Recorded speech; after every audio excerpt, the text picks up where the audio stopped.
ल दिदीले रक्ती हाल्यो उम्लेको पानीमा होइन रक्ती के को रक्ती हो त थाहा भएन चाइनिजहरूले त गोरुको एकदमै खान्छ गोरुकै खुन होला यो के अनि त्यहाँ हाल्यो तातो पानीमा है अदुवा हाल्यो के हाल्यो तेल जस्तो बोडीहरू होला होइन के गर्नु खोजेको यार ए त्यत्तिकै गरे है बोडी अनि रक्ती अनि के भन्नु यो तातो पानीमा मलाई साथीहरू के गर्छ हेरौँ है तेल हाल्यो दिदीले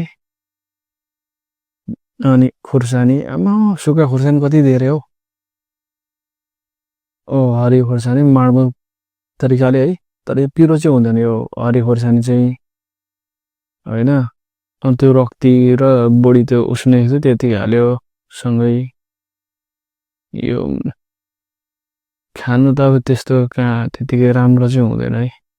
म चाहिँ भन्छु डाइरेक्ट राम्रो चाहिँ हुँदैन खासै यो अलिकति भिडियोको लागि चाहिँ बनाएको हो होइन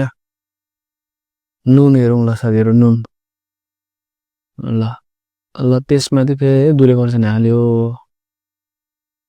ल साथीहरू हेरौँ है दिदीको पकाइ चाहिँ डेन्जरै छ है ल हेरौँ त के हो यो लसुनको त्यो उयो रहेछ के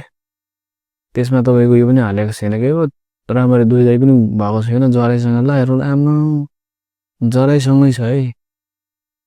के भन्ने यार अब यति खाने होला त्यहाँ छेउमा फेरि बुढा टुक्लुक्क आइपुग्छ उसको खाना चाहिँ एकदमै कम्ती खाने है चाइनिजहरू साथीहरू खासमा त खाना देखेर पनि खानु हुँदैन हामीले होइन थोरै खाने हो तर चाइनिजहरूले चाहिँ हामीभन्दा नि कमै खाँदो रहेछ के तर तेल चाहिँ अत्याधिक साथीहरू अत्याधिक ल